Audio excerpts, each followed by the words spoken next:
Yeah. All right. Well, you're Reginald Justin Daggett. Daggett, yes. That is a serious name. Yeah, named after my uncle. That's cool. He was Reginald Justin. It's like royalty, I feel like. You think so? It just sounds like a royal name.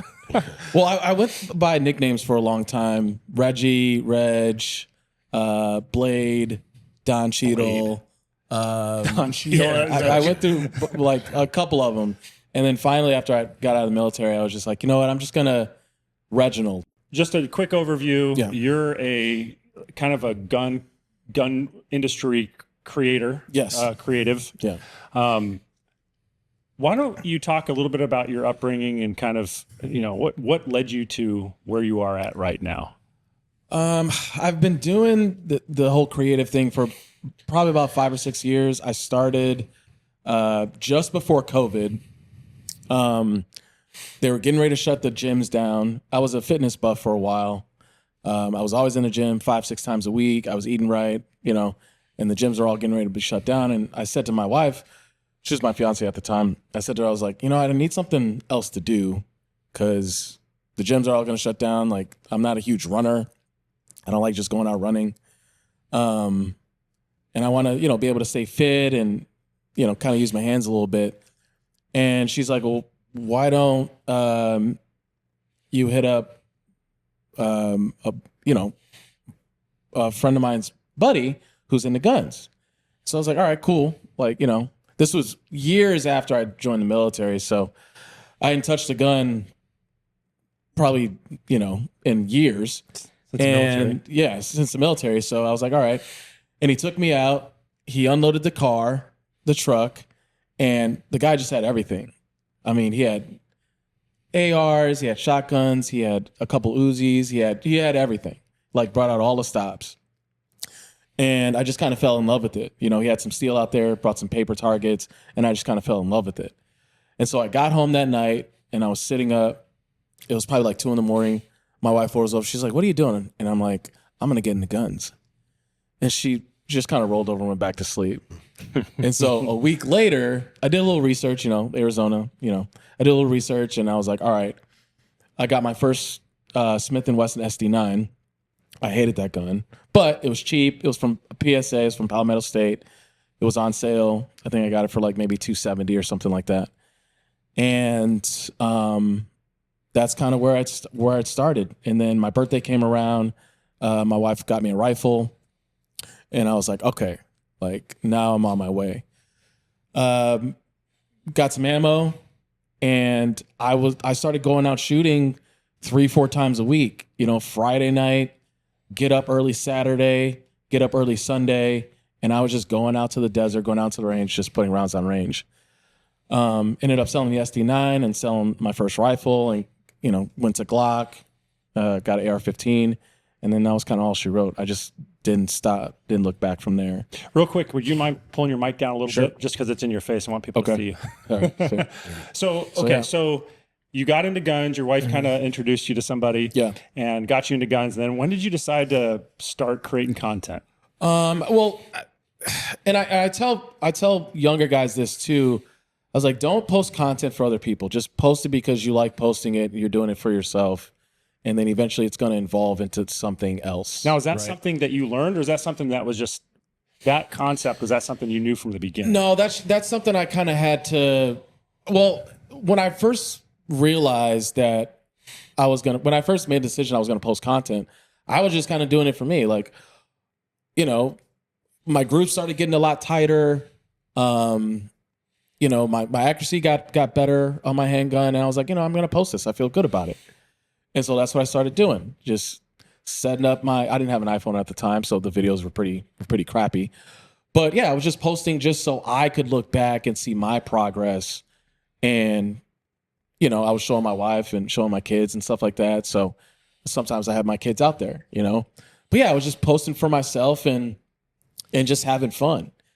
And then I had a couple, probably when I started, my Instagram started around like 1,500 followers. And then after I started posting, it kind of jumped up to like 3,000. And then I had companies here and there kind of hit me up like, hey, do you want to, be an influencer for this product, this t-shirt, whatever the case may be. Uh-huh. So I was like, oh, okay. the light bulb went on. So I did a couple of influencing things early on. And then this one creator reached out to me. He's like, hey, your stuff could be better. And I was like, what are you talking about? He's like, you got to learn how to edit. I'm like, all right. Because all I was doing was just cutting it at the beginning, cutting it at the end, and just posting it. You know, I didn't know. So he sent me a couple videos on YouTube. And he's like, watch these videos and start editing. So I was like, you know what? I'm not going to worry about editing right now. I want to be a better shooter. So for probably about a year and a half, that's all I did was I would just blow through ammo.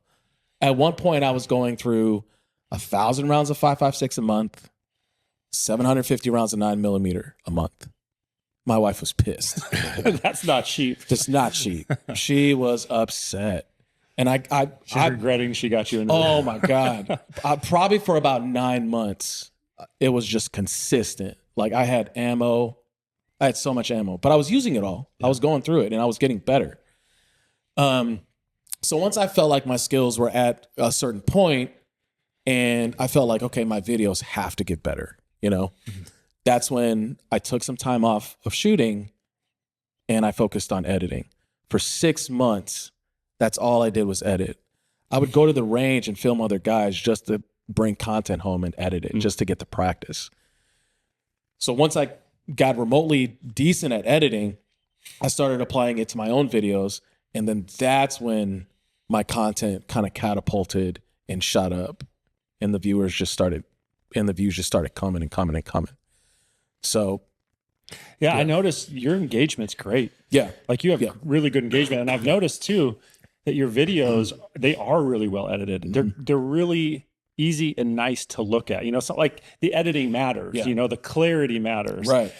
Like the point of the video matters. And you've definitely nailed that for sure. Yeah, it took a while. It took a while because I slowly, I didn't figure this out overnight, but I slowly figured out what people want to see.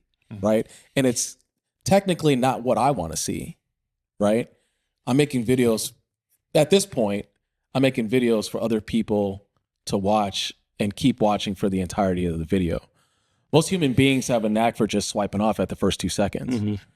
But what I figured out was, okay, I need to give them something to be engaged in within the first 2 seconds of that video. If they're not engaged within the first 2 seconds of that video, I'm not going to get that extended viewership. Yeah. So sometimes, and I got really good at doing shorts. Long form is a different beast. I didn't really want to touch it. I mean, I'm going to now, but shorts was kind of my bread and butter. So yeah, it just took a lot of work. There was one video, I probably had an hour and a half worth of content, and I worked on that short for 3 days straight, editing, re-editing, and I don't like it, going back. I ended up getting like 70K views on that video. Wow. And it was just from kind of taking myself out of it. What do other gun guys and other people in the 2A community, what do they want to see? Yeah. What's really going to grab them? And so I feel like I got pretty good at it. I think that's important what you said. A lot of people, everyone wants to talk about the algorithm. Right. What does the algorithm want? Well, the algorithm is the audience. Right. Yeah. They want exactly. YouTube and Instagram are really good at knowing what other people want to see. People want to see.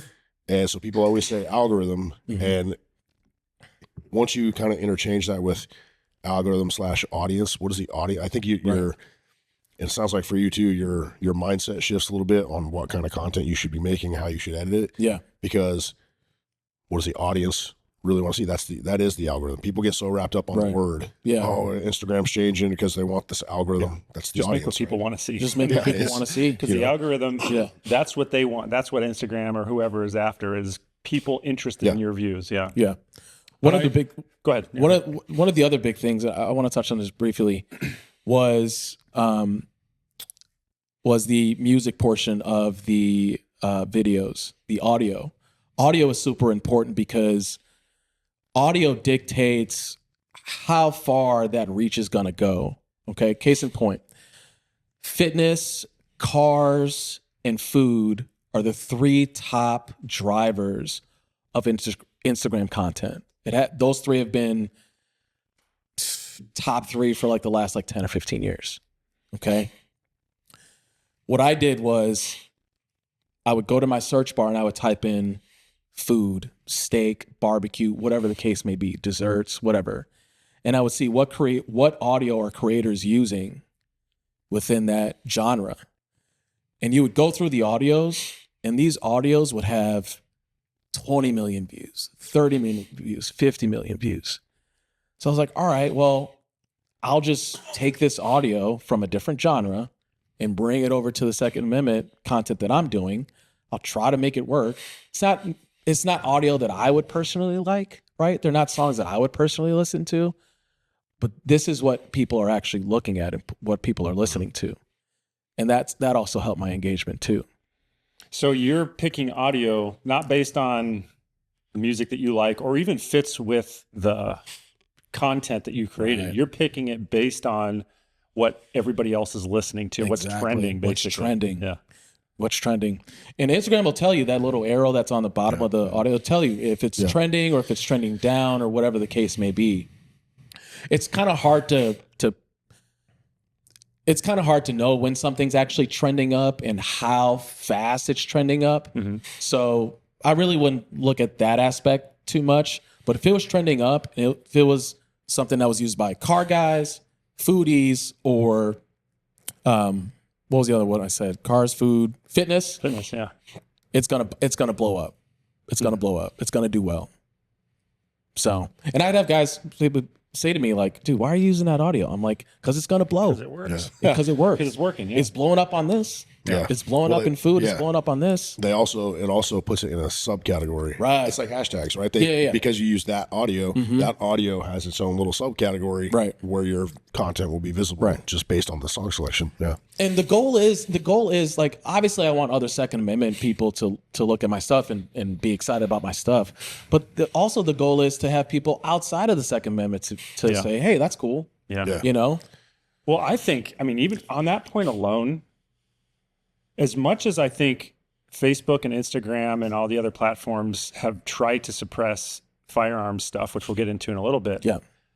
I think it's been great for firearms just like cars, people like guns. Yeah. They just don't know it yet if they haven't seen it, right? Seen it. So they see it and they're like, man, this is cool. Like, this is a manly thing. This is awesome. Right. And how many women are getting into this, I guess you call it community, sport, but the community too is awesome. Right. So all these different gun influencers or two-way influencers have been, even though they try to stifle our stuff, still have made a huge impact on the industry, because our industry, I'm in the industry, I make product in the industry. I see it. I see how much more volume is moving around than even 10 years ago. Yeah. So one of the other things that I did, and this was kind of later after I got the shadow ban and stuff like that, but I started doing content with other genres.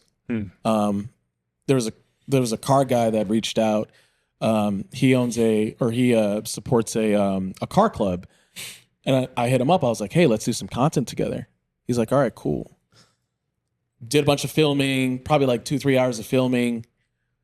We had about maybe 10 or 11 videos that we posted, and all the engagement was great with him, with his Toyota Supra and the guns that I had. And probably like a week later, a buddy hit me up. He's like, dude, I'm going to do guns and cupcakes. I'm like, what? He's like, yeah. He's like, I was like, bro, do it. It just makes sense to cross over and collab some way, somehow.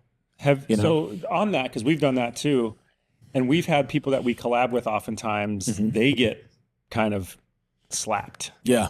So people that are like, let's say in industries that don't get censored, shy away oftentimes from what we've seen. How do you deal with that?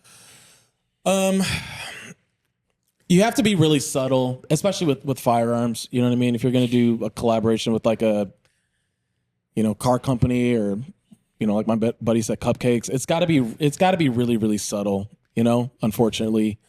I would say,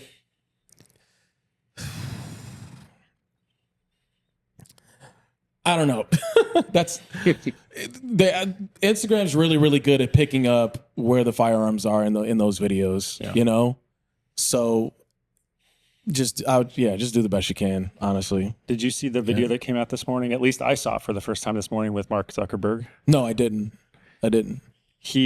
like he's actually talking like Elon Musk is talking now. And, you know, like at first, you know, you hear Zuckerberg, I gave Trump $1 million. And like he came out, did you see this by the way? No. He came out and he talked for, I would say, 3 to 5 minutes about how he's doing away with all the fact checkers. No more fact checks. They're going to community. Community notes. Notes. Yes. He's like, we've been pressured. And he basically is calling out Biden administration. He's basically calling him out saying we've been pressured for too long to censor.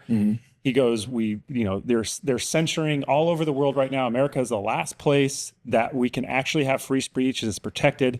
We are basically joining the Trump team. I mean, he didn't say that, but loosely saying, we're joining with Trump to keep free speech. And so they are going to roll back all these algorithms. He admitted, he's like, our algorithms will suppress all kinds of stuff they're not supposed to. He goes, you know, they're big monsters. You know, these algorithms will. He goes, even if they get rid of 1% on accident, you know, like shouldn't got rid of, that's millions of posts and it's stifling people and we've canceled people's accounts. And he goes, it's just not fair. So we're done. Wow. And so, I mean, what the hell is going on? That's nuts. Like, this might be the biggest thing I've heard in a long time for free speech. I mean, the momentum now. You know what? So I remember when Zuckerberg started training jujitsu. And I said to my wife, I was like, we're going to start seeing a huge change in this guy over the next like 5 to 10 years. And my wife's like, no, he just wants to get in shape. Da, da, da, da, da. I'm like, no. I was like, he's going to start hanging around some UFC guys, start hanging around Dana, you know, and Dana's really, really conservative. He's going to be put in those rooms. I was like, I'm telling you, we're going to see a huge change in this guy over the next 5 or 10 years. And we're starting to really, really see it. And I'm excited for it. Well, it's funny that you say that because guess who's on the new board of Meta? Who? You said his name. Dana White. Wow. Isn't that crazy? I knew, like, this is nuts. Yeah, nuts. We're not living insane. in the same world we lived. Yeah. We lived even just a couple weeks ago. We're in a different world. I mean, those are such big platforms. I mean, he controls Facebook and Instagram. And Instagram, I don't know the numbers, but I would just imagine Instagram's got to be the most powerful one out there. Yeah. Just with the amount of current creative content and the volume of it. Facebook may still have the most followers. I don't know. Most people on it. Well, Facebook's still legacy. It's one of the legacy. I just don't feel like there's as much exciting stuff going on on Facebook. I feel like Instagram's still exciting. I know TikTok's kind of a newer generation, but I feel like Instagram's got a wider range of people. Anyway, the point is, I think it's awesome. I'm hoping he's honest about it. He seemed sincere. Who knows? But I mean, you did get the sense that he was starting to move, and you were skeptical. Like, are you just saying what you need to say to make sure the money keeps coming in? But I don't know. We'll see. Yeah. I mean, he's making some big moves. Yeah. I feel like every couple of years, he's just like you said, he's just making steps. And for this free speech thing is nuts. I did see your post about free speech the other day, and I wouldn't say I'm a free speech absolutist. Okay. I will say that I feel that people should have the right to say what they want to say and put whatever information out that they want to put out, right? But I do think that there has to be some sort of, I'm not going to say guardrails, but or even consequences. You know what I mean? For things that people say, like whether it be, you know, if it's like threats or different things like that. I mean, it's just a really slippery slope about what sort of consequences or things people say, you know? Yeah. I mean, I think there is a not a very black and white line when it comes to threatening people, right? Like, you know, there's a level of credibility that you have to understand. Like, is this person truly threatening them, or are they just saying stupid things on the internet? Yeah. So yeah, I mean, I see where you're coming from with that. My whole point of that post was, I think when it comes to just general information, I think more information is better, and not trying to stifle information because some governing body believes that this isn't the information that should be put out. Right. I think when you have a single entity in control of information, they will control it how they want to control it. You will hear what you want to hear. Right. So the best counter to that is just let people talk. And there are times where I'll scroll through Instagram and I'll be like, that doesn't sound right. Yeah. I think as humans, we understand what's, not always, not absolutely, but from a high level, we know what sounds fishy, what doesn't. Right, and then as more information starts to pile up in that general area, we can kind of understand where the truth probably is. One of the things that is a problem right now is with the government. They don't tell us the truth. First of all, we don't believe them, partly because they've been lying to us, and we know that over and over. Right. So that's where all these like conspiracy theories come from, and they call us conspiracy theorists. Well, if you just told us the truth, we might not be what you consider a conspiracy theorist. You'd have a whole lot more credibility if you told us the truth. Well, there's a big difference too. I mean, freedom of speech is freedom of speech, but that doesn't mean freedom from consequence. Right. I can't say bomb on an airplane without getting thrown out. You know what I mean?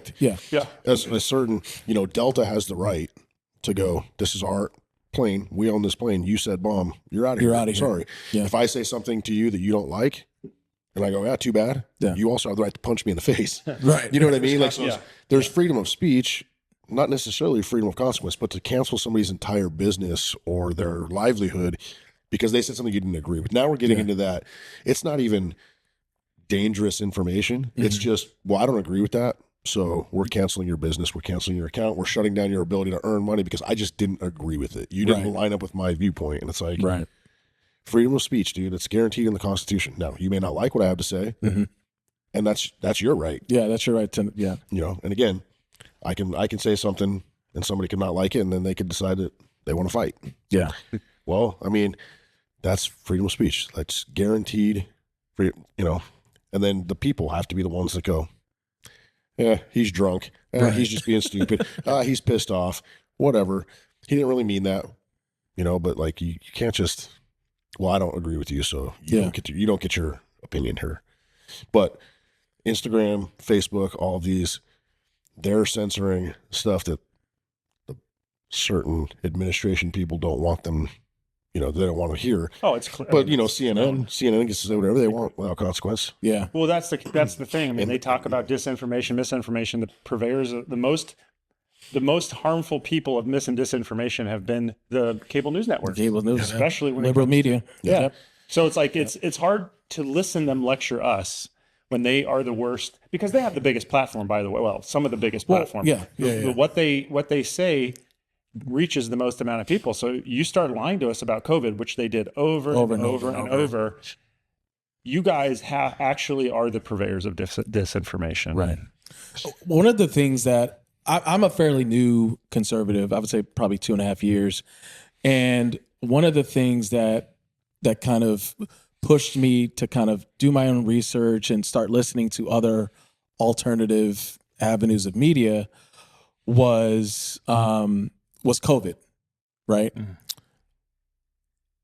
I grew up pretty liberal, inner city Chicago. My parents voted Democrat. Their parents voted Democrat.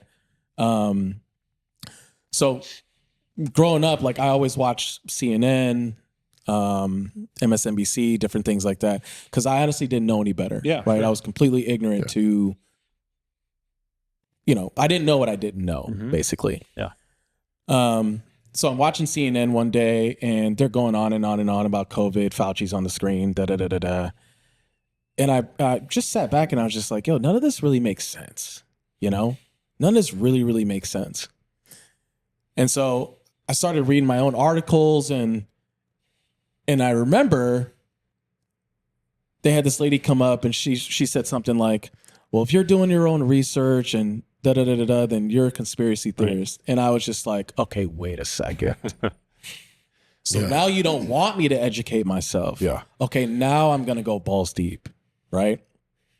So I talked to my wife. I said to my wife, babe, how do I figure out if I'm like super liberal, super conservative? Like, how do I find out where I fall in? She's like, you got to dive into the issues. You got to figure out what conservatives believe, what liberals believe. And so that's what I did for 6 months straight. I watched all the news stations, Newsmax, CNN, MSNBC. I watched them all religiously. I consumed a lot of Rogan. I consumed a lot of TYT. Patrick Bet David, all of it, across the board, non-biased. And I figured out I lean very, very conservative. Okay. Now, being around gun guys definitely helped, right? Yeah. So I had that. I guess that was my kind of entryway. But being able to just kind of take a step back and just kind of educate myself on the issues really, really, really helped. Especially after I heard that lady on CNN say, well, don't do your own research. Listen to us. Yeah. When has that ever been a good thing? Yeah. Yeah. When have you, I mean, you could look back on history and hear that same thing, and you could go, what happened after that? Oh, yeah, Nazi Germany. Yeah. Oh, yeah. You know what I mean? Like, don't do your own research. We're the government. We're here to help. That was the point where I was just like, okay, this is weird. This is weird. I think like your story is an exact reason why Trump just murdered this election. Hey, you're going to get canceled for saying that. Well, we already said COVID, so this podcast is going to be, we can't even be on YouTube. Yeah. But I think that's why Trump won so much. Like your exact story, people were like, and I've heard more stories about like one thing that not always that story that you're talking about, that exact saying, but other sayings where like I was watching CNN and I'm like, that just doesn't sound right. Or I was watching MSNBC and that just doesn't sound right. And I went and I started doing my own research. And when COVID came out and there were so many lies after lies, and you know, when COVID first came out, people didn't know what was going on. So they kind of trusted the government. And then it came out like, you just started to see like these politicians and Fauci, like, I don't think you're telling me the truth over and over. And then data started coming out and they just kept holding on. Yeah. And then there was lockdowns and people like, we're in America. Yeah. And so I think that whole process, I think people finally kind of woke up and like, let me go see what's going on here. Yeah. And they just started moving over. Now I'm interested about your wife. Your wife seems to be, she's a big player in this whole, thing. She's introduced you to the gun industry. Yeah. She's being very reasonable about like, okay, you need to research both sides. Tell me a little bit about her. My wife's great. I'm 40. So we met kind of later in my, in our time. We're both actually from the Chicago area. She grew up in the suburbs. Grew up liberal too. She's been really, really supportive of kind of my journey. However, with her being more liberal than I am, or what I would like her to be, sometimes it creates a little bit of friction, you know.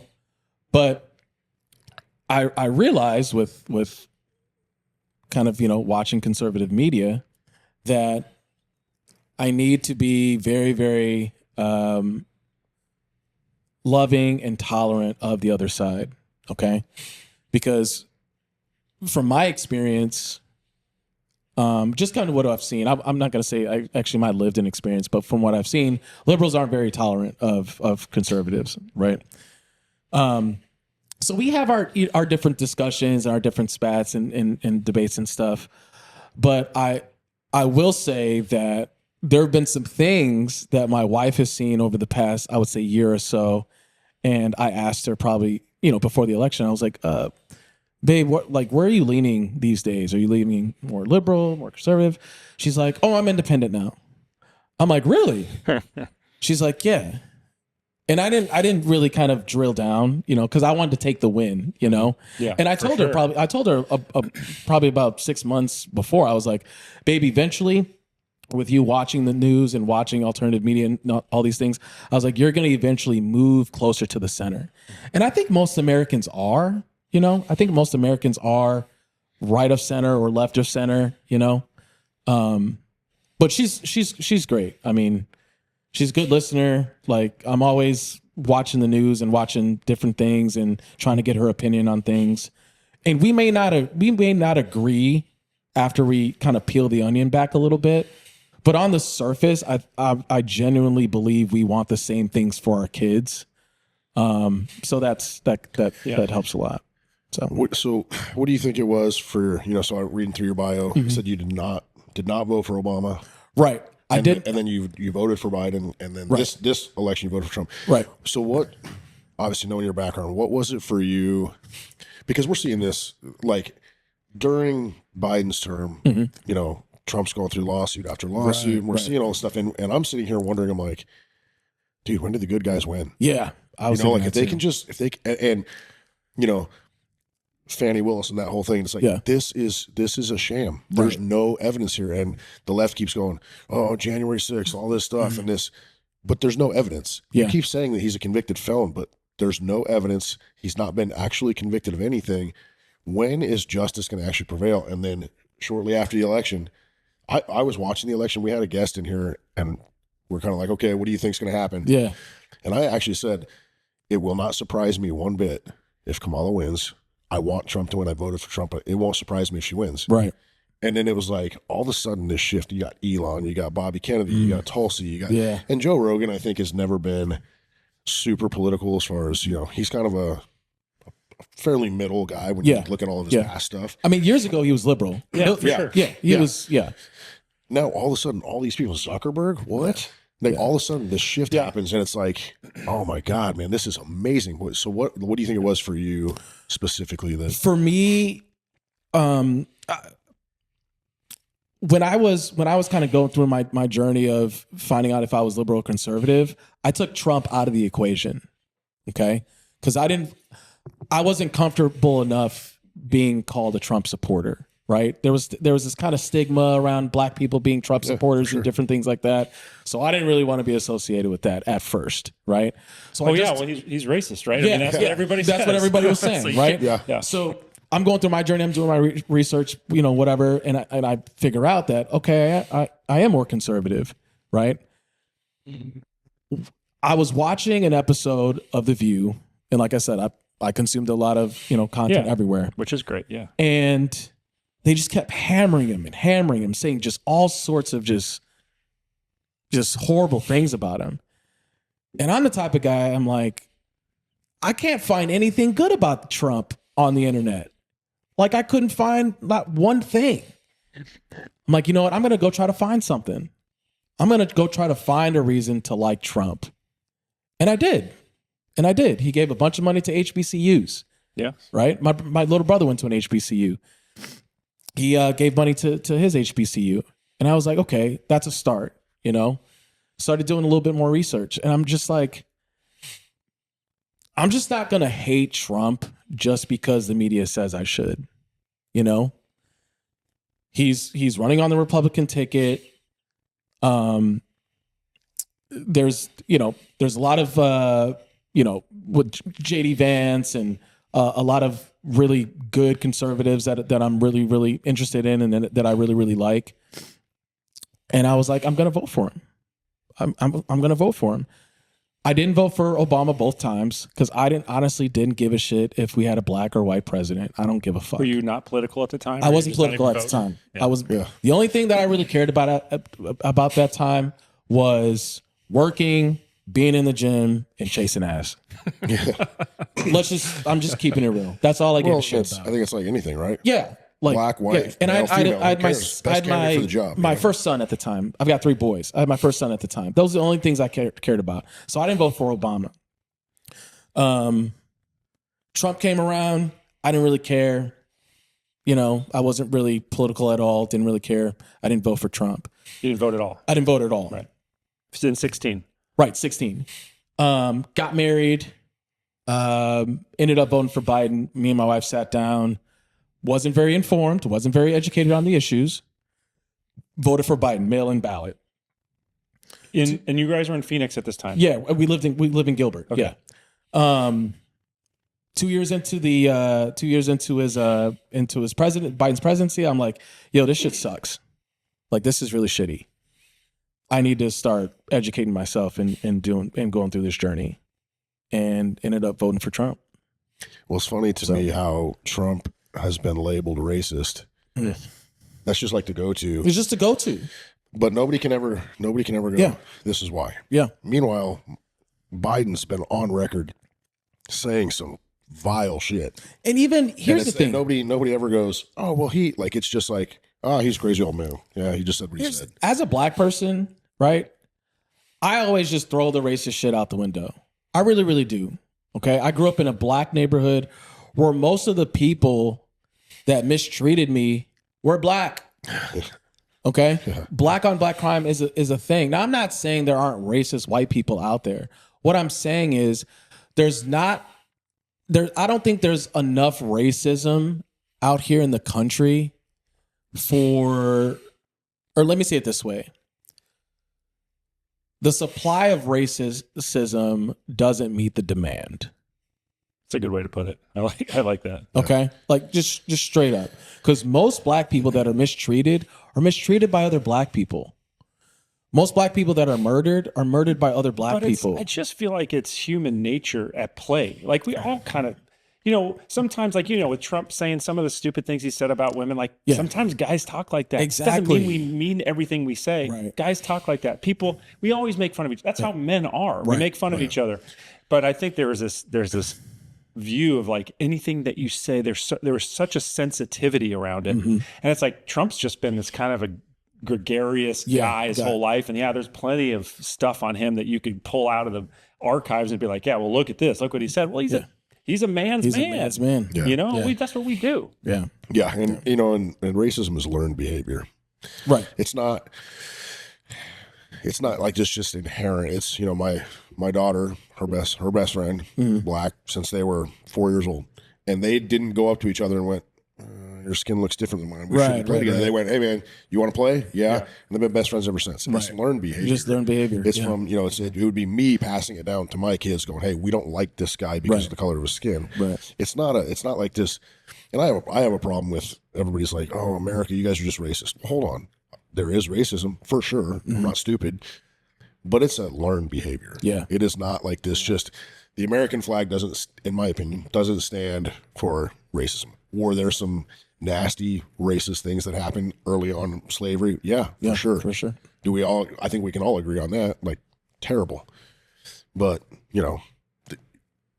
use the term now is just used when it's like, it's almost like, it's like a trump card. It's like people throw it out there. Yeah, people throw it out there so you don't say anything back. So like that's when you can't come back from. It's like right. Ooh, okay. And me personally, when I hear that, I always try to check people. Like when black people do that, I always try to check them. Like, look, don't do that. You're just trying to avoid what the real conversation is, right?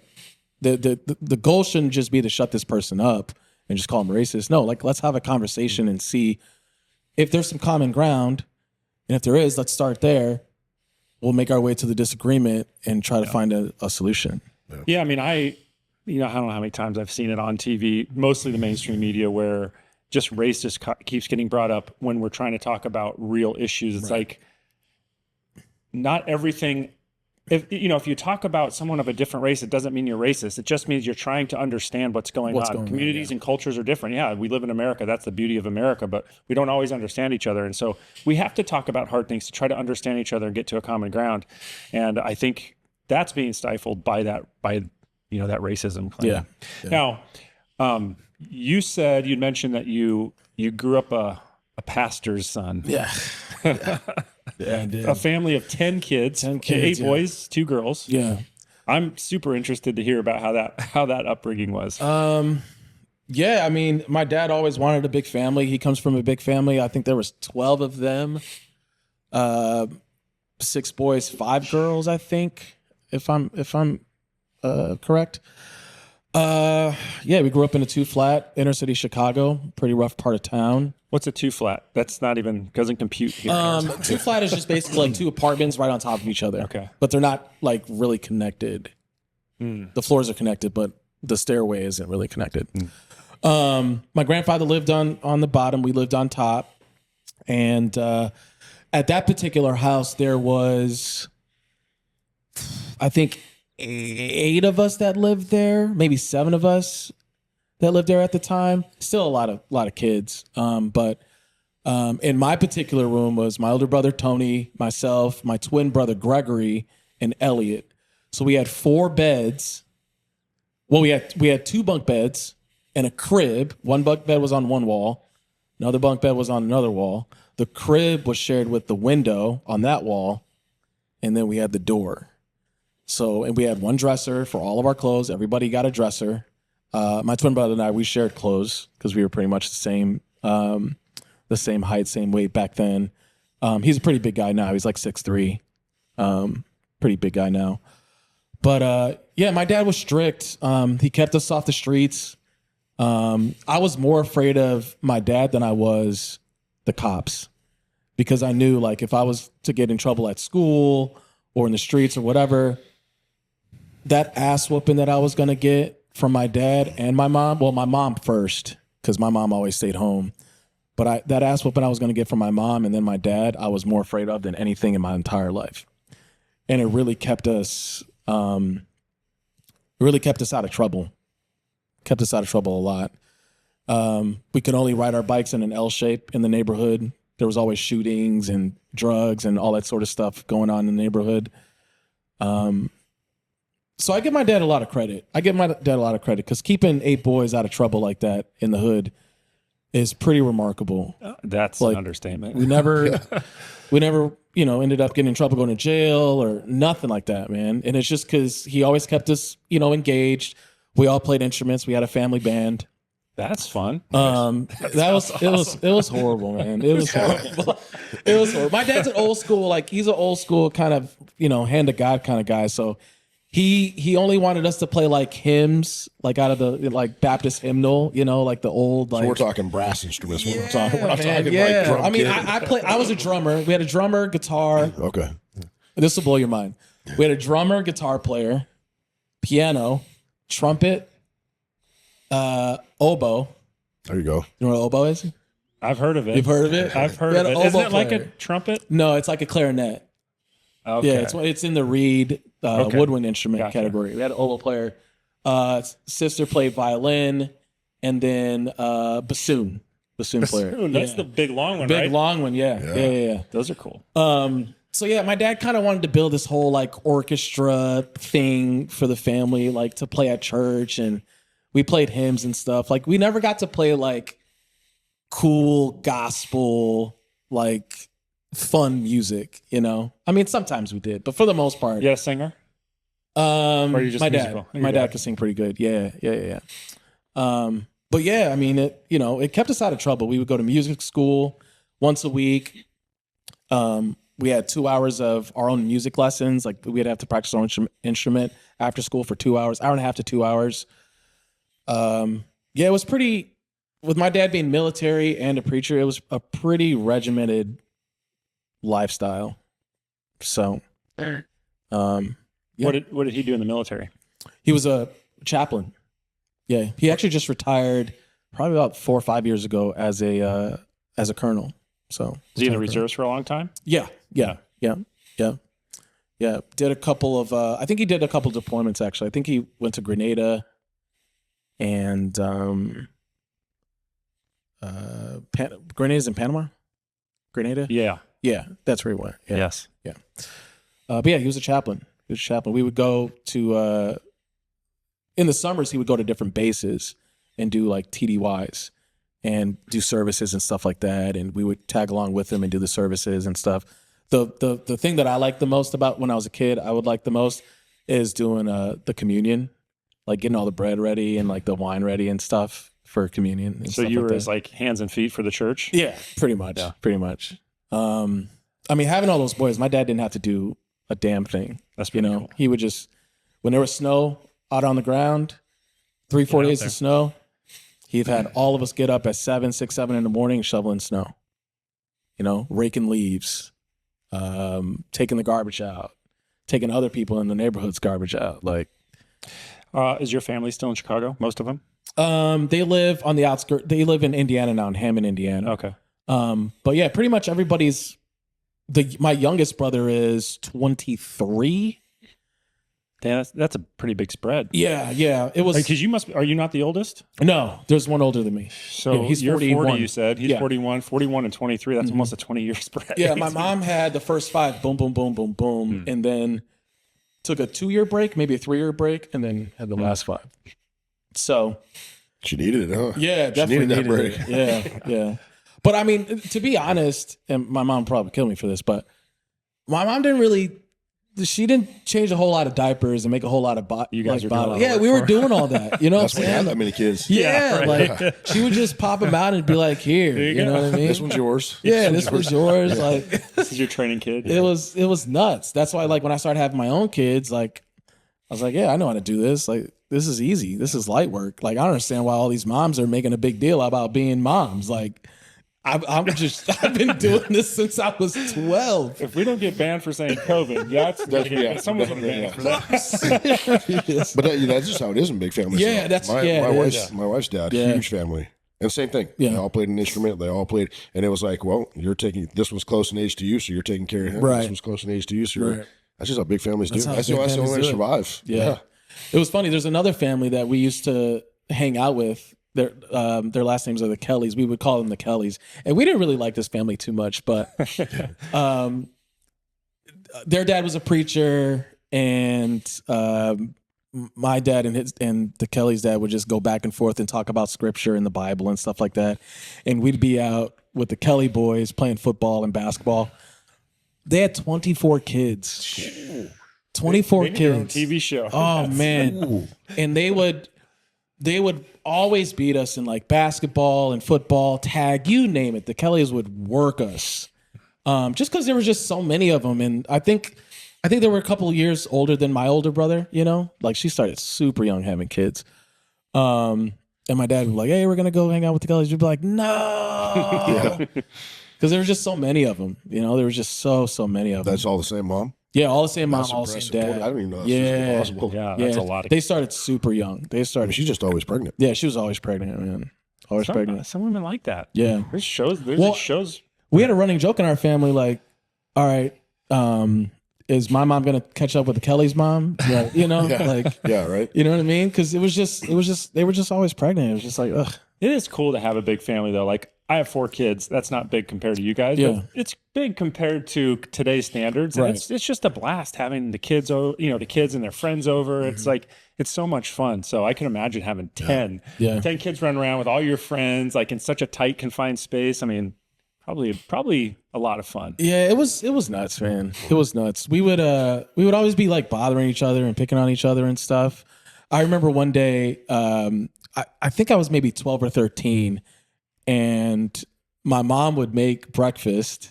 And at first she just hollered down the hallway, "Tony, Reginald, Gregory, Ellie, Jameson, Cameron, Alexis, come eat," just all the names, Funny. I think I missed one of my sisters, and we would all just come out of our room, start tearing down the hallway. We would literally run over our sisters trying to get to the dinner table or the breakfast table or whatever. So one day my mom, she made dinner, she made breakfast, and then she would come down, and she knew we smelled it, but she would always tell us, "Don't come to the kitchen unless I tell you to." She would sneak off to my sister's room and be like, "Ariel, Alexis, come eat." And she had to do that because if she didn't, the girls would not eat. They wouldn't get any bacon. They wouldn't get any like anything. They wouldn't eat. Oh yeah. So she would have my sisters eat first, and then after that, she'd be like, "Tony, Reginald," she'd have all the boys come and Smart. eat. Yeah. But for a while, like my sisters were not eating because we were just tearing it up. We were just killing Yeah. it. Well, 8 boys. Yeah. Sheesh. They literally had to fend for themselves for probably like the first like 8 years of their life. So how is it leaving your twin brother? I assume I don't know, but I assume you guys were close. Usually twins are, but maybe that's not the case. Yeah, we were close for a little bit. We just took different paths. So we went to kindergarten and first grade together. No. We were in the same kindergarten class together. We started off first grade together. I was relying on Gregory to do a lot of the homework, and I was copying off of him. My dad caught on and was like, "Hell no." So he put me in a different first grade class. I started to struggle. We get to second grade. We're still at the same school. The homework was pretty much exactly the same. I started doing a little bit better. My dad's like, "All right." He sent Gregory to a different school. Oh man. And that really, really, really forced me to like kind of do my own thing. So, and I think that's kind of, Gregory went to the same school as my older brother. So I kind of felt left out, I kind of felt left out. And I think that's kind of what kind of made us not as close as we kind of could have been, over the years. He ended up going to the Army, doing the Army band. I ended up going to the Air Force. We just kind of took different paths. We were living in Tucson together for a little bit, and he was focusing on his music career, and I was kind of helping him with that. And he ended up moving to Charlotte, and I mean, we still talk pretty often, but we're not as close as what we honestly could have been, And I kind of, I mean, I don't fault my dad for kind of splitting us up early on, because it definitely did help. Yeah. I really feel like it did help. But yeah, we're not as close as we possibly should be. Well, and as parents, one of the things that I think we all know, we're all parents here, you make decisions the best you can. And some of them aren't always right. You're making them with the best of intent, but sometimes they don't turn out the way you want them to. And there's other consequences. So that's hard. Yeah. You grew up, I think you had mentioned you grew up in a pretty liberal or Democrat family. When you voted for Trump, what did your family members think?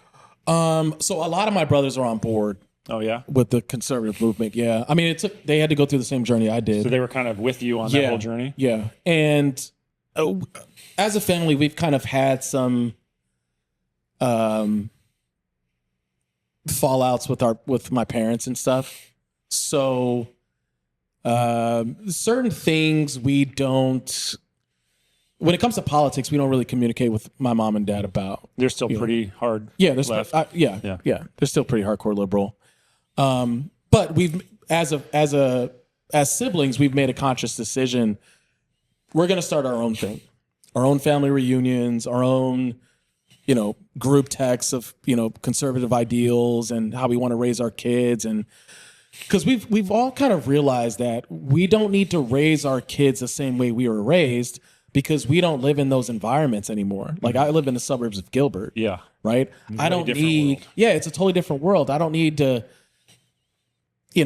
spank my kid every time he goes outside without me knowing, or, I just don't, there's just certain things I don't need to do, One of my little brothers has, does he have 2 girls or 3 girls? I think he has 2 girls. He's just like, this is totally different, Yeah. I'm glad I don't have girls, but he seems to love it, like I'm glad I have 3 boys, and I'm hard on him. I'm pretty hard on him, but I don't have to spank him and yell at him and stuff like my dad did us, it's just a different environment. So and so all 10 of you are on that same page, or my sisters, actually I don't know where my sisters fall in. The group chat is basically me and the brothers. I think the sisters are in there, but they don't contribute too much. But yeah, all my brothers are on the conservative train. It really felt like, so 2016, you wore a red MAGA hat, you were racist. 2020, you wore a red MAGA hat, you're racist. 2024, totally different. Yeah. Like it's a cool thing. Like Gen Zers are wearing them. Right, it's a cool thing. It's acceptable. It's kind of like trendy now. And one of the things you also saw sometime in the last few years is the Black community starting to move to Trump. Yeah. There was always this, I don't know if it was a small group or not, but there was always this group, it seemed like, of Black individuals who related with Trump just because of how Trump lived his life. I don't know if that was real or not, but you hear that. You hear that from the news. And then more and more you just see, like, I'd see these people go like do interviews on the street, and like it was downtown Chicago or it was New York City, and just more and more Black people were like, yeah, I'm voting for Trump. And it became this thing where it was like in 2016 and 20 where it was like racist to even say the word Trump or to wear a MAGA hat, to where more and more of the Black community was like, screw this. Right. I'm almost the same thing you're talking about. Like I actually started doing my homework and my research, and I'm realizing that the Democrats have been lying to us forever. Yeah. And I think once you get to a certain place you can actually see that they're lying, right? Because most people, they go through life, they work a job, they take care of their kids, they pay their mortgage, they pay for the car payment. They're not watching the news. They don't see that the media is lying, right? They just see a clip here, a clip here. People share it 1,000 times, it gets millions of views. That's what they see, right? So I always tell other Black people, if you really want to educate yourself, watch media across the board, watch liberal and conservative, and do some research on exactly what Trump has done, what he's said, in full context. And once you do that due diligence, if you still want to vote liberal, cool, right? But at least you're educated enough to make an educated decision. Yeah. Do you think that it was, I mean, it's probably a combination, but, you know, there's this kind of what you went through of like, hey, I'm going to educate myself. And then, but there's also been this cultural shift with, you know, different rappers. I don't know who they all are, but who have been outspoken about Trump over the last few years. I mean, I was just at an event recently. They had Antonio Brown there, right, who's outspoken for Trump. There's been a couple different famous celebrities who have been outspoken for Trump, and some who aren't necessarily outspoken for Trump, but have been kind of like anti-vaxxer was a big one, right? So, do you think most of that shift has come from? I mean, I don't know even how to put this, but is it a cultural thing, or people doing their homework, or combination? Black people really push culture in this country, whether it be music, whether it be sports, right? So when you have different, you know, Black celebrities that aren't afraid to voice their opinion for, you know, conservative ideals or for Trump or whatever the case may be, people really stop and say, "Oh shit, okay, maybe I should look at this," right? One of the big things, and this was surprising because she was at the Republican convention, I think, when Amber Rose got up there, and did her speech. That blew my mind. I'm like, wait, what? I don't know. I mean, a lot of young women follow Amber Rose. I mean, she's not the greatest example to have for young girls, but we'll take it. Yeah. You know, we'll take it. You know, especially if she's really, really serious about conservatism and getting the country on the right track. But to me, and I saw the comments and stuff of, you know, when they posted that, like, all these women were just like, "Oh, okay, well, this is interesting." Like, you know, it makes people really look at, you know, that side, our side, you know.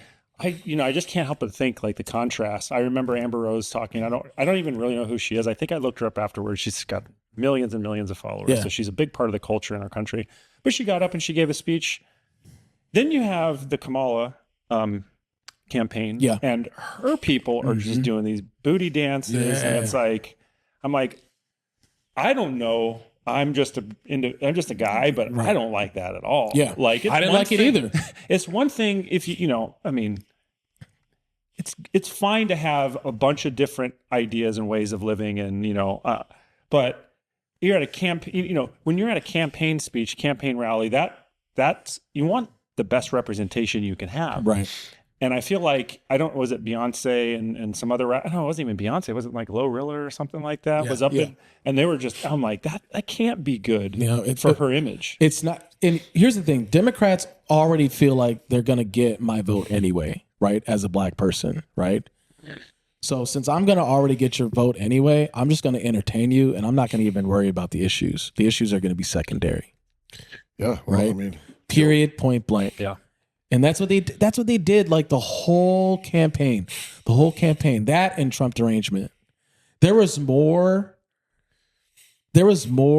Trump derangement from the Democrats than there was talking about issues. Yeah.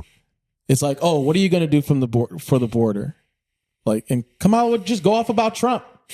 Yeah. I'm like, well, I'm trying to, like, I really honestly really want to know what you're going to do about the border. Like, Trump's not even Trump, just put a wall in front of Trump. What do you, and they just couldn't talk about anything without just talking about Trump. And that was one of the things, like, early on that I kept noticing with these news cycles was it was all geared towards bashing Trump. It's like, can I just get some news? Yeah, right. Can I just get some international, domestic news about what's going on? Mm-hmm.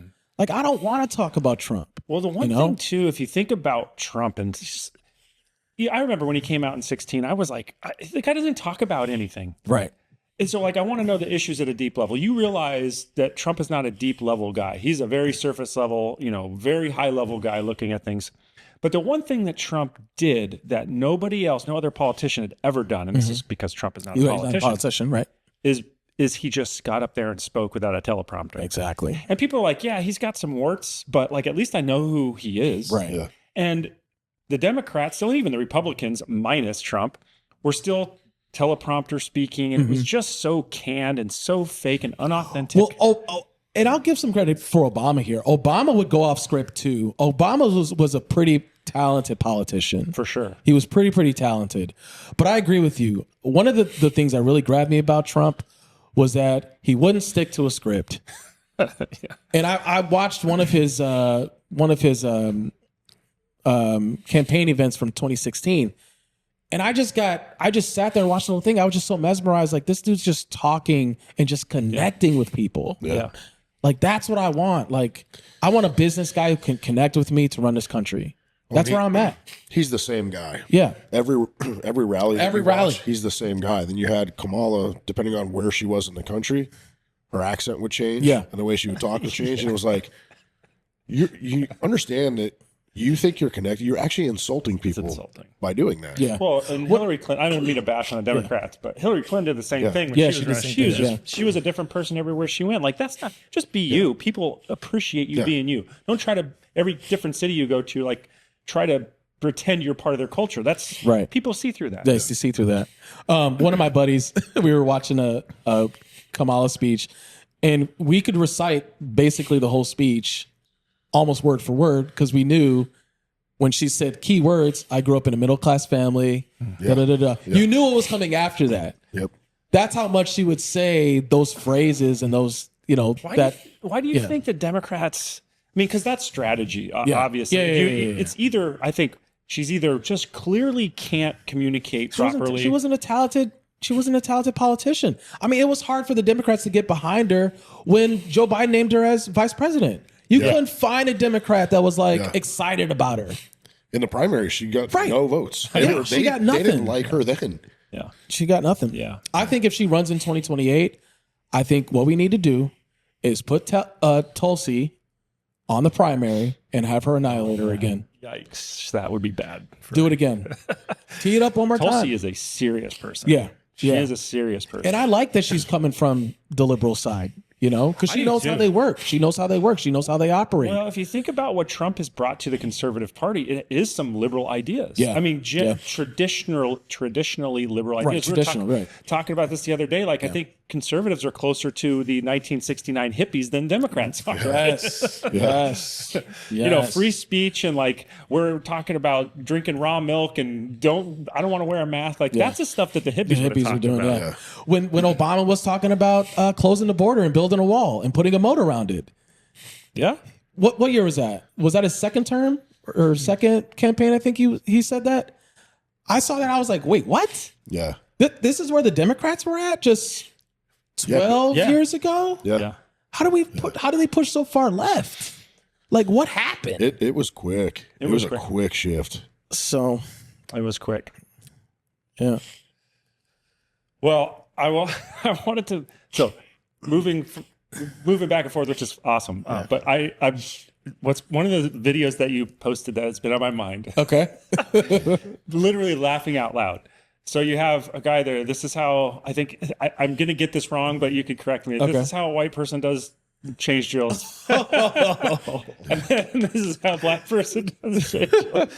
And the only difference was when the black person started, the buzzer was a fire alarm. It was a fire alarm. Okay. Yeah. So, of course, we see all these. I don't even know what it means. I mean, I do, but I don't. I don't know. Full disclosure, that wasn't my video. That wasn't my video. The guy that's in the video, that was his video. He hit me up. He's like, hey, can I collab with you on this? I was like, that guy makes great content. Yeah. I can't remember his Instagram.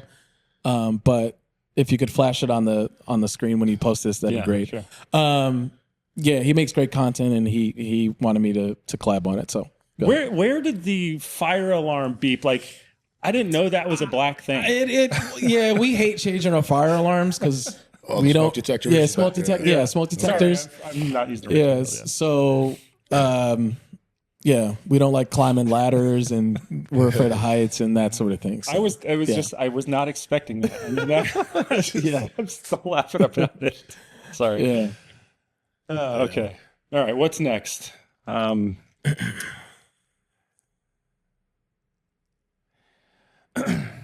So you'd mentioned you're a fan of closing the border. Mm-hmm. You're a fan of getting, you don't want trans indoctrination. So this sounds to me like I don't know what your thoughts were before you became conservative, or if that's something you learned along the way. Yeah.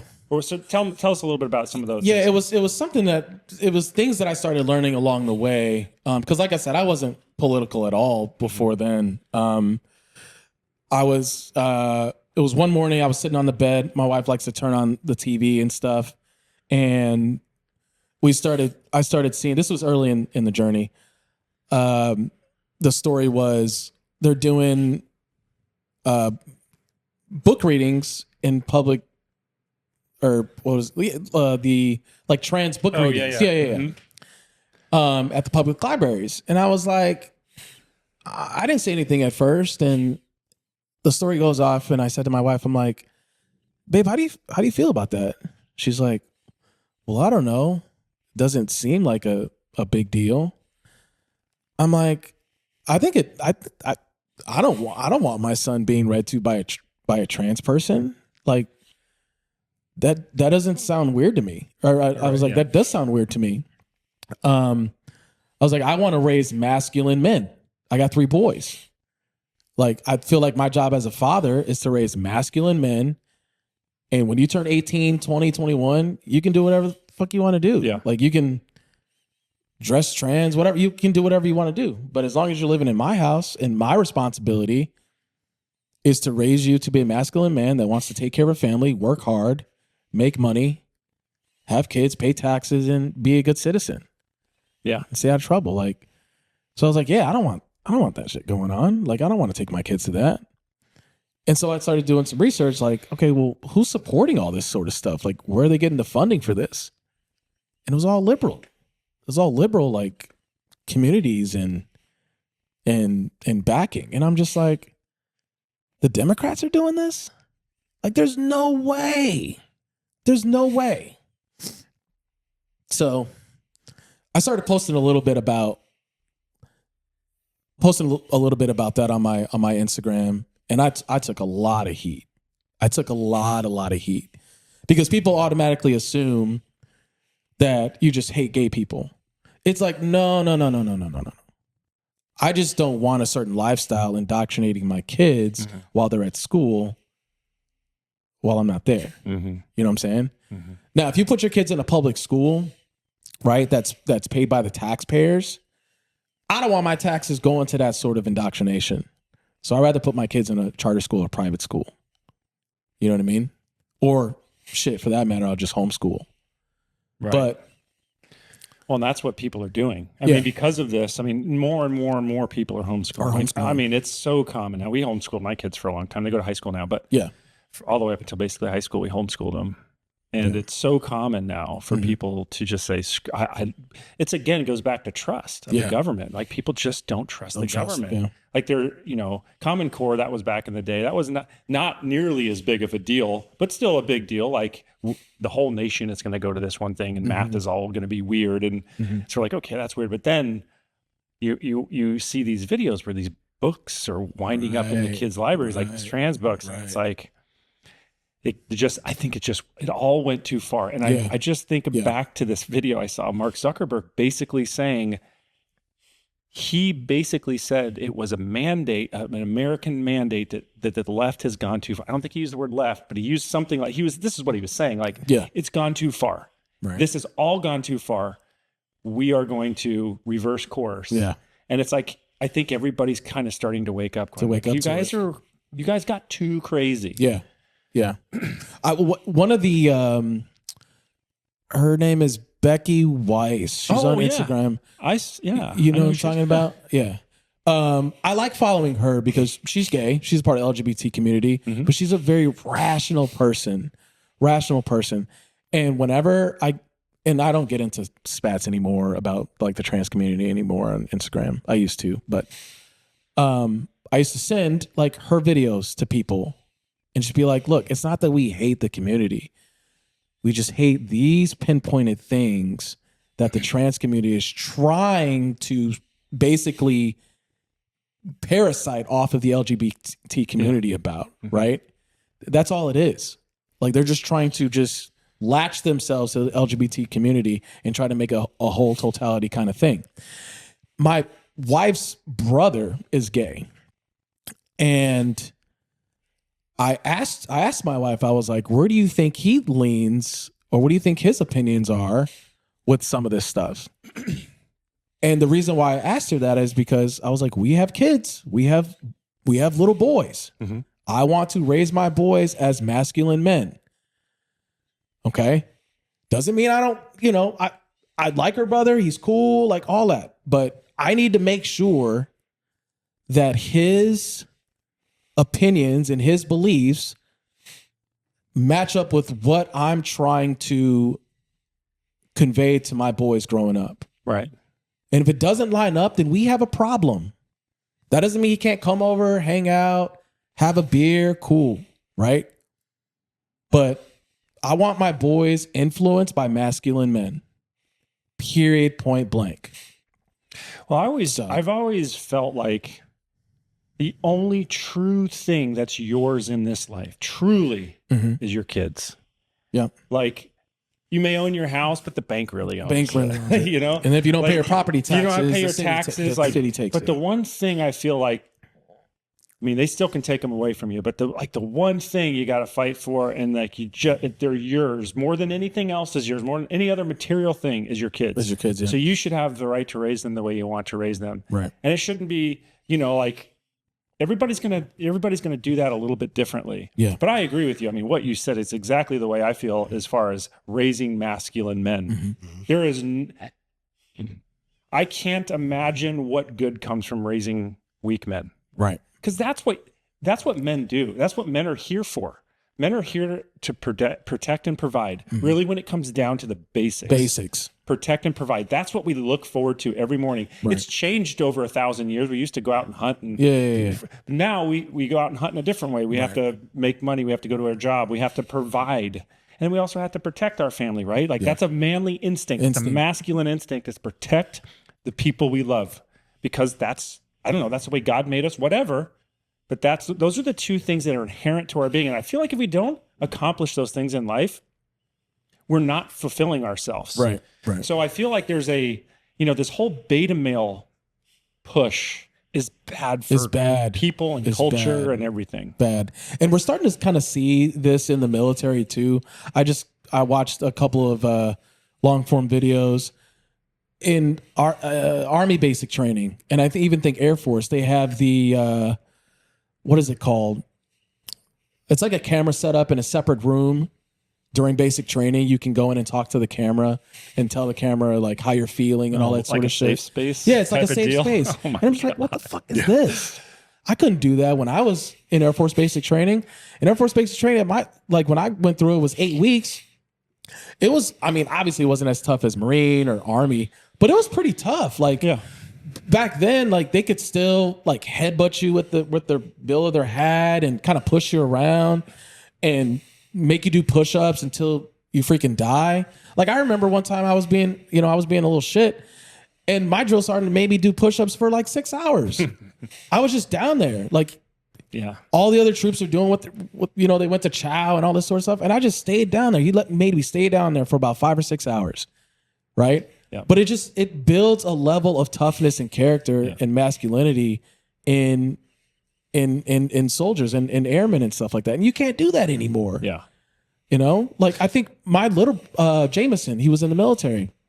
I think he was saying something about he could pull out a red card when he was being under stress or overstimulated or being stressed or something. They had red card, green card, and a yellow card. And I'm like, there's no way. There's no way I want my sons joining the military right now. That's the whole point of basic training is to be under stress. Yeah. Right? Like, there's no way. Yes. And I have a 16-year-old, Justin Jr., and he's a good kid. Like, he's a good kid. He's got a good head on his shoulders.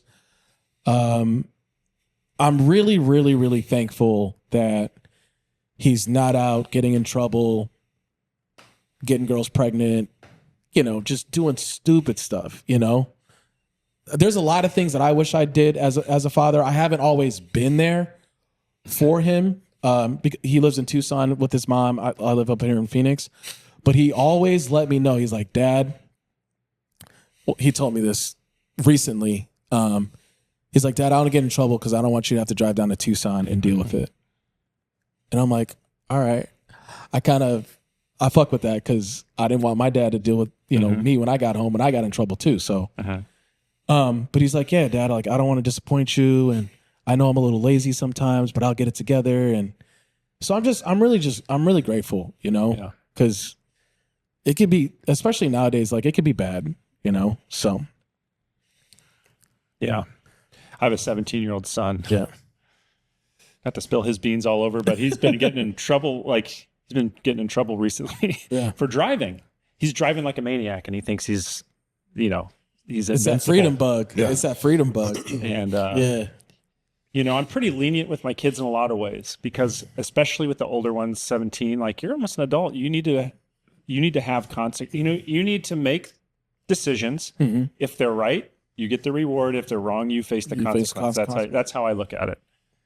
But then you get to a point where you're putting other people's lives in danger, or your life in danger, and you're just not quite yet ready to make these major decisions. So we had to sit down and talk with him the other day. But the point is he took his medicine well. He takes his medicine well. I think that's a sign of a mature. Yeah. They're going to make mistakes, but they understand, like, there are consequences to my actions. And I think that's a sign of a mature young man. My mom always told us, if you ever get locked up and you could have avoided it, I'm going to leave your ass in there. And one day, I was doing something I wasn't supposed to do, and I thought about what my mom said, and I was like, you know what? I'm going to get on the train and I'm going to go home. And I say that to my 16-year-old now. I was like, look, if you ever get in trouble and you could have avoided it, you're going to spend 24 hours in jail. I'm not coming to get you. I said that to one of my other buddies. He's white. He's like, nah, man, I'm going to get my son. He's like, I don't know if that's a black thing or what, but I'm going to get my kid. They're not spending 24 hours in jail. No, I had that conversation with my son. Like, you get a DUI, I go, don't waste your phone call on me. Yeah, don't waste it. Yeah. What do you mean? Call your grandpa. He'll come pick you up. Yeah. I won't.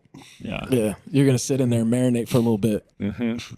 So. Kids need those it's hard as parents. For me, it's so hard. It's hard to let your kids suffer. I mean, it's not massive suffering, but even a little suffering, it's hard to watch your kids. But, it's good for them too. It's good to let them sit in a jail cell for 24 hours and be like, this is what it's like if you make these continue to make these dumb decisions. And I do think that's right, even though it's hard, probably harder on us as parents than it is on the kid, because we don't want to see our kids. Like, our job is to protect them. Mm-hmm. Our job is to make sure that they grow up as responsible human beings. And man, your kids are so close to you. It's like, there's just like an extension of you. So you just feel like, you just feel for them. Right. But even when they do, like, even when they kind of do dumb stuff, like, you kind of look back like, oh man, I would have did some shit like that too. You know what I mean? Like, I'm not even, sure. Like, I'm upset, but his mom would be more upset than me, because I'd be like, all right, you know what? I would have did that too, but Yeah, when I was 17, I would, if the cops came, I'd rather go with them. Right, that's what I'm saying. They'd be like, we're going to call your dad. Nope, you guys just take me. Oh my God. Take me to jail. Just don't call anybody. Just because if my dad shows up. When we were 12, we graduated. My dad would spank us with his hand first when we were kids. And then we would graduate around like 5-6 years old to this leather belt.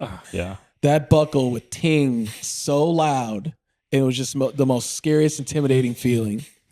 And then around like 12, after we got baptized, like 12, 13, that's when we upgraded to the extension cord. Wow. Yeah. My dad was no joke, man. My dad was no joke. I only made it to level 2. Yeah. My dad was no joke. I remember. So it's funny that you say this about your dad, and then you're doing the things that your parents like. It's so funny how influential our parents are on us, and things that we kind of default to when our kids do something we never expected or whatever. But yeah, my dad, I remember he used to spank me with a belt, and he'd come in with this leather belt and he'd snap it. Snap it? Yeah. And I remember, because you don't know, like when my kids were young, like I have my one son, the same son who's driving like a maniac. He was a maniac when he was a kid too.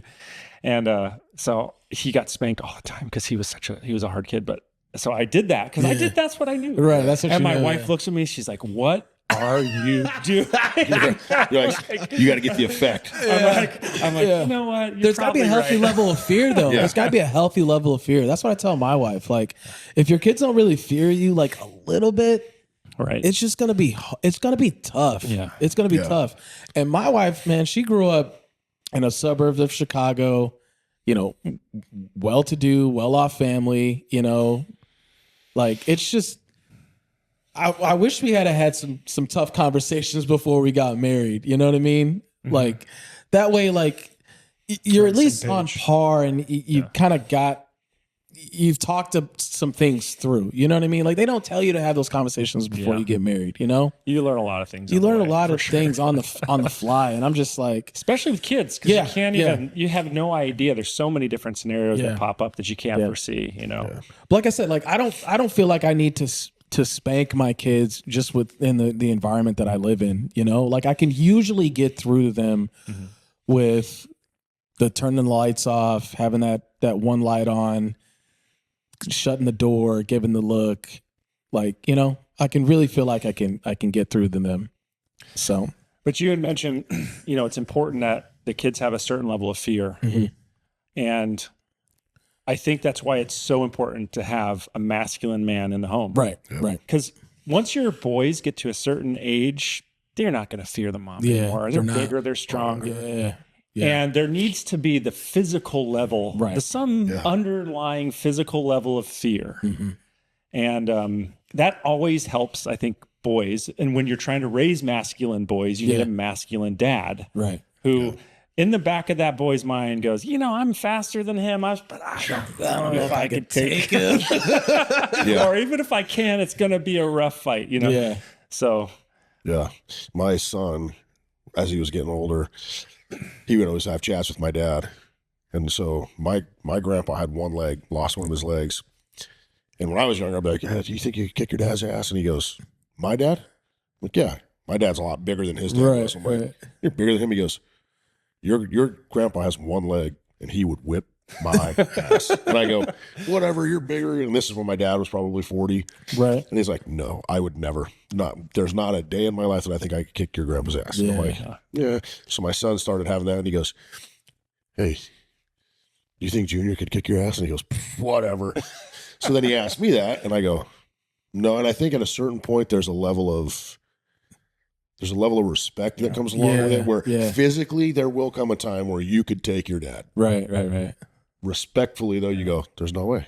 Yeah, I just had a conversation with my dad, got some stuff going on with my mom, and he had this idea of how he wanted some things to go, and my sister was like, I don't agree with that. My wife was kind of like, oh, I don't know. I don't think your dad, I think you need to talk to him. Right. So, okay. So I sat out back with him, and we're chatting. He gave me his reasonings. I go, I respect that. Okay.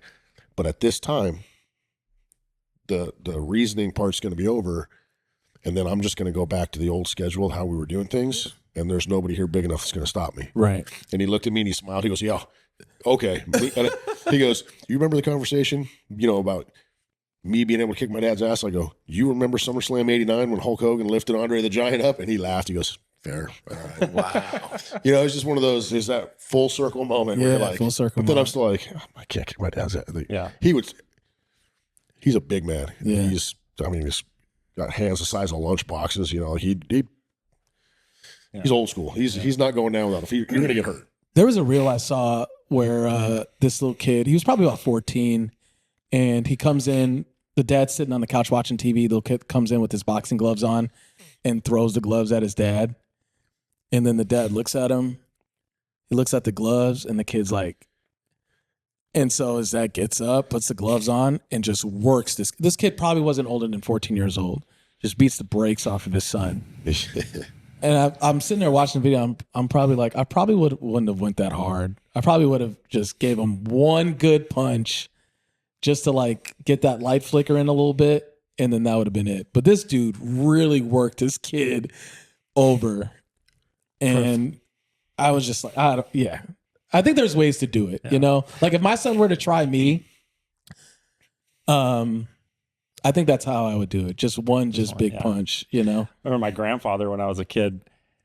I thought I was just to the age. And my grandfather was old. You know, I was probably 15, maybe 16. Yeah. He was in his 60s. He looked old. You remember when you're 16, you have a 60-year-old guy, and back then they smelled 40-year-olds look old back then. Yeah, right. He looked old. I'm like, he's slow and old. So he had mentioned to me he was a boxer when he was a kid. He grew up boxing, and I'm like, oh, I can take him. And so I don't know. We were joking around. It wasn't serious. It was a joke, and we just decided we're going to do this. And he laid one smack on the side of my head.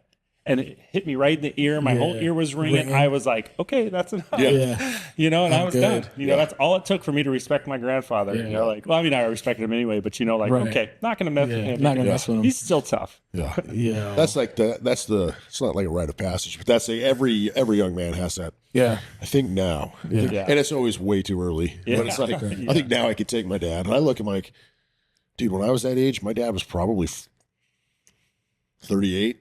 He wasn't old. Yeah. And I look back now and go, I'm 44. I'd whoop my son's ass. I would beat the brakes off him. Like, but I thought my dad was so old when he was 38, 40. Right. And I'm like, dude, I'm so glad. I was like, don't let this gray hair fool you, bro. I learned from a very young age. There was some situation we had when I was 17, 18, and I learned, you know, most I think men, I don't know how it is for women, but most men at some point you realize, maybe it's when you have kids of your own, or you kind of realize, you know, dad was right about a lot more stuff than I gave him credit for. Yeah. For me, thankfully, that happened when I was like 18. Yeah. So like I never had this whole resentment of dad and like, you know, you know, my childhood was too harsh. It was always just like, he kept me out of a lot of trouble, a lot. And he was right about a lot of things. And I thankfully learned that early. So we were able to move past that. Right. And it's not always bitterness, but just that kind of, oh, well, you know, I wish I was able to do this, but you wouldn't let me. You were too strict. Right. But man, I told my dad in that conversation we had just the other day, I'm like, dude, I have zero regrets about my childhood, about my upbringing, how my buddies could be out till whatever time. My dad would say, if it's happened after 10:30 p.m., it's illegal. Get your ass home. Yep. You know, so it's shouldn't be like, doing it. Yeah. At 17, 18, you're like, that's stupid. Now I'm like, he's probably right. Yeah. He's probably right. You know. Yeah. So yeah, I mean, I had a pretty good upbringing, and you're right. Most of the things that, looking back, that my dad was trying to convey to us was pretty on point. If I could do it all over again, I would. One of the biggest things I would change was I would have all my kids with the same woman. I really, really would. I've got 3 boys, all by different women, and it definitely made life harder. You know what I'm saying? I'm blessed enough and lucky enough to where I have access to all my sons, and I can raise them how I want to. But I definitely made my life a whole hell of a lot harder doing it that way than what my dad told me to do it. So. Yeah, everybody learns at a different pace, different times, and you know, I'm lucky. I'm lucky because, I mean, I had a pretty good upbringing, but I met my wife pretty early. She had a great upbringing, and she kept me pretty straight. Yeah, you know what I mean. So like you know, I think we all learn at different times in different ways. Yeah, I was kind of a late bloomer. So, and sometimes you just kind of meet your significant other at the right time. You know what I mean? Like sometimes you got to go through some hell to get to where you need to be or where you should be. So I definitely could have made better decisions. And I tell my son that all the time. Like, you're going to make some pretty bad decisions, you know, in your lifetime. Just hopefully you don't make them so bad to where you can't recover, you can't battle back. Right. You know, so Yeah, and life is a lot of struggle. yeah, But I think men, that's just our life. That's what our life is about carrying weight. Right. Just carrying burdens around for people, and that's what gives us purpose too. I think. yeah, I mean, yeah, and we get better at it. It's not like the weight gets any less, but we just get better at carrying it. And sometimes like we bitch and complain, but at the same time, it's like, what would we be doing without it? Right. And Right. so that burden that we carry, that's our lot as men, I think, on this earth. yeah. So something to be said about that. Hell yeah. Yeah. Okay, one last topic I think that I wanted to get to. You said you're an avid supporter of mass deportations, regardless of how ugly it may get. Yes. This is. I want the internet to blow up on this one. So here's my take on mass deportations, right? And it's going to get ugly. The reason why I know it's going to get ugly is because Tom Holman said something very, very wild. I think it was like 2 weeks ago. He said, well, the interviewer was like, well, how are mass deportations going to happen? And he said, well, if they give us access to the jails, then we can just go into the jails and get, I heard this. Get who we need to get. If they don't give us access to the jails, we're going to have to send ICE agents into the communities and look for who's on our list of criminals to go get. Chances are, if I'm in the community, I'm in the neighborhoods, there's going to be other illegal immigrants there. We're going to pick them up too. Kids, women, young boys, young girls, the whole lot of them. So I think this is going to get really, really ugly. I think it's going to spill over into the streets. I think now you have cities like Boston and LA trying to, what was the term that they used? Fortify their cities to where they don't let ICE and the federal agents help out, or come get them. Ship them all there. Yeah. Yeah. I mean, let them I do agree. it. We Let saw them what do happened it. when we shipped people to Martha's Vineyard. Yeah. Oh Yeah. yeah. You want to talk about? Oh, They got them out there so quick. That was nuts. They had all those illegals out in 48 hours. And New York City, remember? I mean, Mayor Adams, he's changed his tune completely. Yeah. Sanctuary city, and he goes, "We're being overrun." Yeah. Oh, well, why don't you come down to It's Arizona, gonna go to get Texas? bad. It's going to get bad because if they don't let them into the jails, we're going to see CNN, MSNBC. They're going to be down there on the street showing little kids be put in these buses and these paddy wagons and stuff. Their moms, all that. It's going to get ugly. It's going to get bad. But honestly, we live here in Arizona. We're not too far away from the border. Right.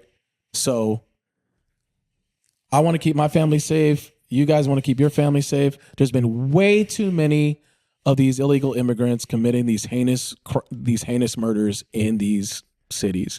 And the thing that I've run into is I talk to a lot of different people. I'm well connected in the law enforcement community, and there's certain parts of the law enforcement community, they have their own kind of intelligence agencies in law enforcement. You might know this too. You're connected there too. Yeah. But the intelligence they have about illegal activities from illegal immigrants here is through the roof. Right. People don't know it because they don't want this information to be out, but there is shit going on everywhere all the time. You might see it in your work a little bit. Yeah, you would be surprised. The average person that kind of head buried in the sand doesn't know. It doesn't affect them. Right. Would be blown away. Yeah. It's scary. It's scary. I think it's a good thing that the police, they don't talk much about it because there's just so much illegal activity going on and so much crap. I talked to one guy, said if you knew, you'd be blown away how much stuff that the regular person here, just in Phoenix, has no idea what's going on behind the scenes in their city. And so we kind of live in this like ignorantly bliss world, but it's not. Like it's deep down where there's stuff going on, it's bad. So do you remember was it the opening scene of Sicario?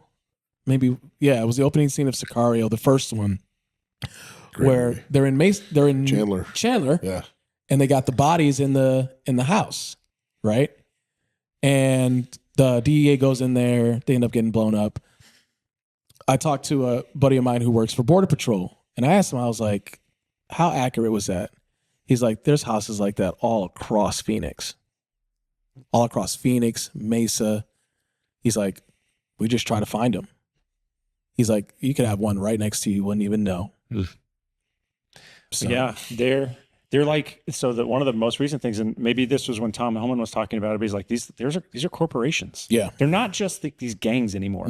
They're legit. Like when he says they're corporations, what he means is there's so much money flowing. They have so much money to plant all these organizations in all these cities across the United States. Right. They're organized. They're well-funded. They're well-funded. And they do, basically their whole operation is to commit illegal acts. That's how they make money. Yeah. Drugs, their prostitution, so child prostitution. Yep.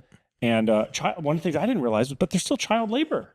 Like Tom Homan mentioned that. He's like, two of the ways, so when you talk about smuggling minors in, there's two places they go. One, prostitution, and the other one is illegal labor. I'm like, there's a here in America? Yes. Oh, wow. Yes. I was like, really?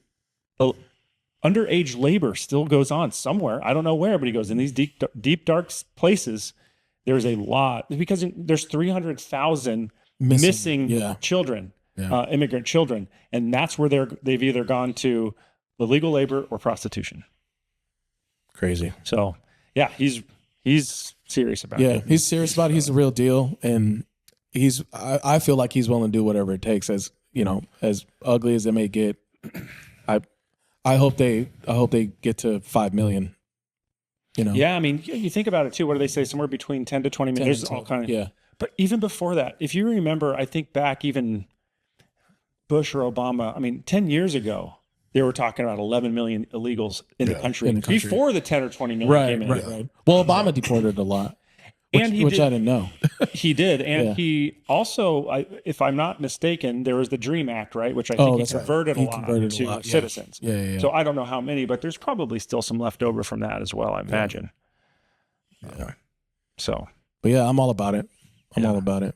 I know it seems harsh, you know, it's like, and you know that the media, and especially the anti-Trump media, is going to make it hell for him. Yeah. But what people don't understand is how much hell it is for many of these people crossing the border, the people here in the United States who have to deal with it. Mm-hmm. And it's like, they're going to say, oh, well, you're separating children from their parents. It's like, well, like, what's the greater, there's no great solution, but the better, we agree that the better solution is to get rid of them and get back to like a stable point. Stable point. Yeah. 4 years is going to go by quick for Trump. Okay. So let me ask you, where does MAGA go after his administration? Like, who do you think is going to be that next driver of the movement? Well, this is maybe the $64,000 question, right? Because he is a one of a kind. Mm-hmm. Now, there is a movement, and he has set new ideologies and new values for and new direction for the whole party. Right. And it seems to me like J.D. Vance, he's the common one everybody talks about, but I do think Vivek is just as sharp, and I think he's just as eager. Actually, I think Vivek's even sharper than J.D. Vance, but I agree. I agree with you. I as much as I like Vivek, I would like to see him take the reins, but I'm worried about Trump was a personality that the black community could a small part of the black community could get behind, mm-hmm. right? He was kind of obnoxious, you know, he would say what he wants to say. People would, you know, really just vibe with him and feel him. I don't know if the Republicans have anybody like that in the stable, you know? And unfortunately, black people need that kind of personality, right? We need that kind of personality of somebody that's going to say off the wall shit and not really care. You know, we need that person that's going to, you know, hang out with the rappers like once in a lifetime and, you know, back in the day. Like unfortunately, black people need that. Who's that guy we saw it at Byron Donalds. So that dude, I like Byron a lot. I was kind of surprised he didn't get a cabinet pick, but I think whoever Trump puts in his cabinet is dope, right? I think he's going to make some. I think he's making some great decisions. I'm not one of these people that feels like there needs to be a black person in the cabinet. I don't. Yeah. But I think Byron's talented. I love how he promotes MAGA and the Republican Party. I don't think the black community would get behind him. Behind Byron? Yeah, I don't think so. Yeah. And then, but seeing him in a primary with him, JD, and Vivek would be must-see TV. Yeah, he's. I think he's the best black conservative we have. There's a few others that are good, but I don't think they hold a candle to him. Yeah. But he's not the type of guy, you're probably right, he's not the type of guy to go hang out with rappers and have that cultural image. That cultural image. I don't know who would be that guy. I don't know if there's any. I'm sure there's some people out there, but maybe they're just not risen. And I don't think the Democrats in 8 years will have a really good. They don't have a good stable of choices either. It's gonna be interesting. It's gonna be interesting. 4 years is going to go by real quick, so we need to figure it out.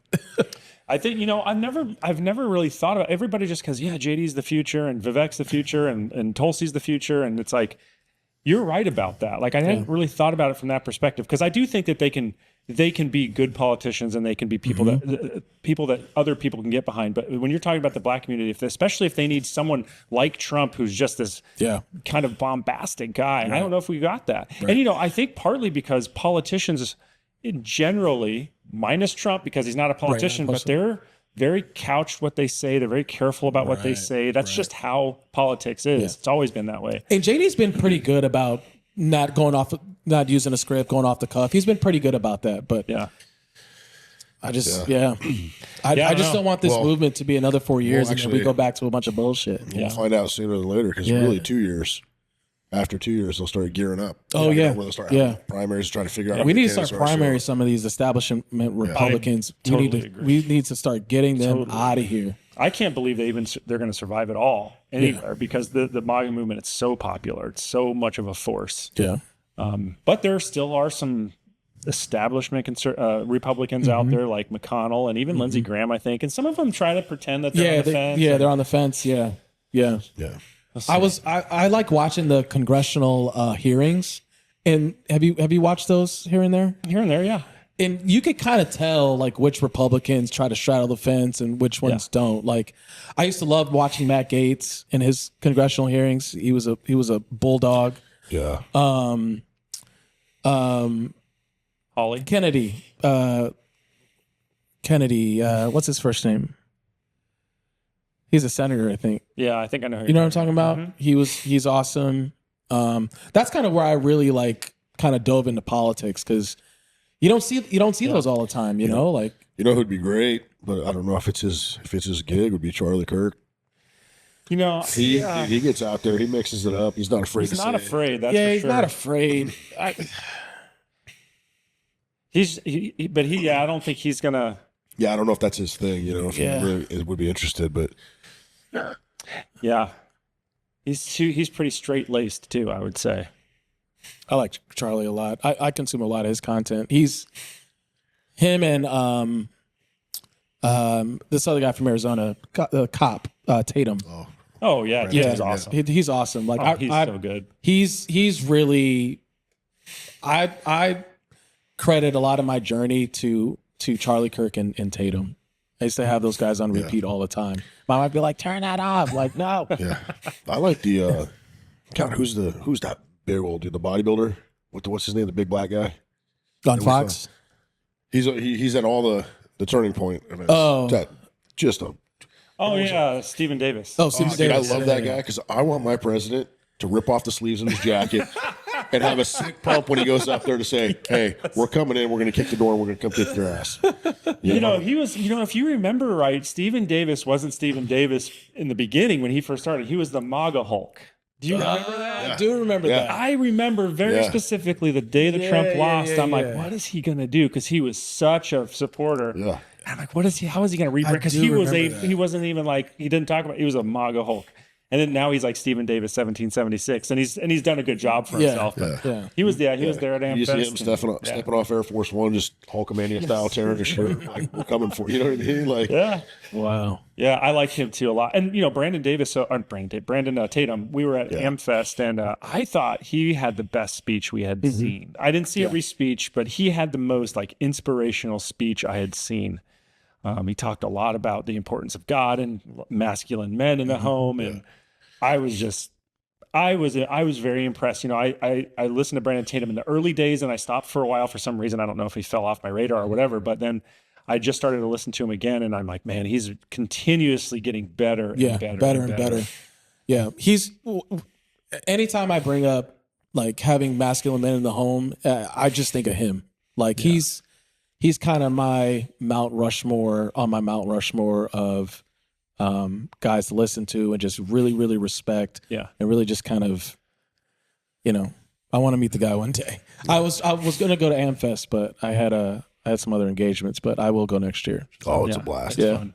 Blast. Yeah, I've heard. Yeah, we went for the first time this year. Just my other business, Stockmate, is not necessarily good for that. But as we do in this podcast, we're talking more about politics and stuff. We felt it would be good to go, and most likely, as long as it's not too expensive. I know how much it costs, but we'll probably get a booth there. They have basically podcasts set up there. Right, They're doing right. podcasts on the spot, so Nice. it's really cool Yeah. event, and a lot of really like people you would never get to meet otherwise, like